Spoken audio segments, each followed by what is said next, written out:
Hello friends, എല്ലാ കൂട്ടുകാർക്കും പുതിയൊരു റിവ്യൂയിലേക്ക് സ്വാഗതം. അപ്പോൾ തിങ്കളാഴ്ചത്തെ എപ്പിസോഡിന്റെ ചെറിയൊരു റിവ്യൂ ആണ് പറയണത്. അപ്പോൾ നമ്മുടെ ശ്യാമ തേളിനെ പിടിച്ച് നിൽക്കുന്ന ഒരു ഭാഗം പ്രൊമോയിൽ കാണിച്ചില്ലേ, അത് വേറൊന്നിനും വേണ്ടിയിട്ടല്ല, നമ്മുടെ അഞ്ജലിക്കിട്ട് ഒരു പണി കൊടുക്കാൻ വേണ്ടിയിട്ടാണ് നല്ല വിഷമുള്ള തേളിനെ കൊണ്ടുവരുന്നത്. പക്ഷെ അത് നടക്കില്ല കേട്ടോ. അഞ്ജലിനെ അങ്ങനെ ട്രാപ്പിലൊന്നും പെടുത്താൻ ശ്യാമിന് പറ്റില്ല. അതിനുശേഷം നമ്മുടെ ശ്രുതി ഒരുപാട് ഡാൻസ് കളിക്കുന്നുണ്ട്. ഡാൻസ് കളിച്ച് ശ്രുതിയാണ് മുമ്പിലേക്ക് എത്തുന്നത്. അതിൻ്റെ ഇടയിലാണ് ഒരു സംഭവം ഉണ്ടാണ്. ശ്രുതിനെ നമ്മുടെ ശ്യാം ആരും കാണാതെ പോയി ഒറ്റക്ക് പോയിട്ട് ശ്രുതിനെ കയ്യിലേക്ക് മുറുക്കി പിടിച്ചിട്ട് സംസാരിക്കുന്നുണ്ട്. ശ്രുതി ആകെ അപ്സെറ്റ് ആയിട്ട് ഇങ്ങനെ പോകുന്നുണ്ട് കേട്ടോ. അതിനുശേഷം ശ്രുതിക്ക് ഡാൻസ് കളിക്കാൻ പറ്റുന്ന അവസ്ഥയിലാണ്. ആ സമയത്താണ് ശ്രുതിയുടെ കൂടെ ഡാൻസ് കളിക്കാൻ പോകുന്ന ആള് വന്നിട്ടില്ലെന്ന് അറിയണത്. അപ്പൊ എനിക്ക് പറയുന്നുണ്ട് അശ്വിനോട്, അയ്യോ ശ്രുതിയുടെ കൂടെ ഡാൻസ് കളിക്കാൻ പോകുന്ന ആള് വന്നിട്ടില്ല, അപ്പൊ ശ്രുതി തോൽക്കും എന്ന് പറയാണ്. അപ്പൊ അഞ്ജലിയും പറയുന്നുണ്ട്, അതെ ശ്രുതി തോൽക്കാൻ പോകുവാണ് എന്നിങ്ങനെ പറയുക കേട്ടോ. ആ സമയത്താണെന്നുണ്ടെങ്കിൽ നമ്മുടെ അശ്വിൻ എന്താ ചെയ്യുക വെച്ചാൽ സ്റ്റേജിലെ ലൈറ്റ് എല്ലാം ഓഫ് ചെയ്യുവാണ്.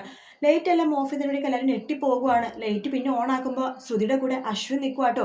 അശ്വിന് ശ്രുതിയുടെ കൂടെ ഭയങ്കര റൊമാൻറ്റിക് ഡാൻസ് കളിക്കുകയാണ്. ആരും ഒട്ടും പ്രതീക്ഷിക്കാത്ത ഒരു ഡാൻസ്. അശ്വിനാണെങ്കിൽ ശ്രുതിയുടെ കയ്യിൽ അതുപോലെ തന്നെ കഴുത്തിലൊക്കെ പിടിച്ചിട്ടാണ് ഡാൻസ് കളിക്കുന്നത്. അപ്പം എല്ലാവരും അത്ഭുതത്തോടെ നിൽക്കുവാണ്. അഞ്ജലി പറയണ്ടേ, എന്നെ ഒന്ന് പിച്ചിക്ക്, ഇത് സ്വപ്നം തന്നെയാണോ? സ്വപ്നമല്ല, സത്യമാണ് ചേച്ചി എന്ന് കയ്യിൽ ഇങ്ങനെ പിച്ചുന്നുണ്ട്.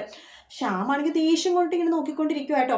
അതേസമയം നമ്മുടെ ആകാശ് പറയണ്ട, അച്ഛാ ഇത് നമ്മുടെ അശ്വിൻ ചേട്ടൻ തന്നെയാണോ? ഇല്ലില്ല, ഇത് അശ്വിനല്ല, ഇത് വേറെ ആരുമാണ്, എൻ്റെ ചേട്ടനല്ലേ ഇത് എന്ന് പറയുമ്പോൾ മോഹൻ ഞങ്ങൾ പറയണ്ടടാ, ആകാശ് നിന്റെ ചേട്ടൻ തന്നെയാടാ എന്ന് പറയുകയാണ്. അപ്പം എല്ലാവരും ആകെ അന്താളിച്ച് നിൽക്കുക കേട്ടോ.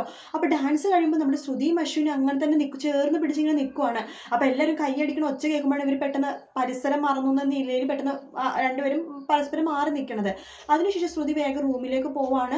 റൂമിലേക്ക് പോയ ശ്രുതിയുടെ നെഞ്ചെടുപ്പ് വല്ലാതെ കൂടുവാട്ടോ. അതായത് ആ ഒരു അശ്വിനും ശ്രുതി അത്ര റൊമാൻറ്റിക്കും ഇൻറ്റിമേറ്റായിട്ടാണ് ഡാൻസ് കളിച്ചത്.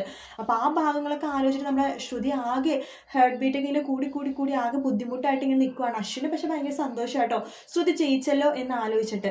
കാത്തിരുന്ന് കാണാം. വീഡിയോ ഇഷ്ടപ്പെട്ടെങ്കിൽ ലൈക്ക് ചെയ്യുക, സബ്സ്ക്രൈബ് ചെയ്യുക, കമൻറ്റ് ചെയ്യുക. മറ്റൊരു വീഡിയോ ആയിട്ട് നാളെ കാണാം. Good night, take care, bye bye.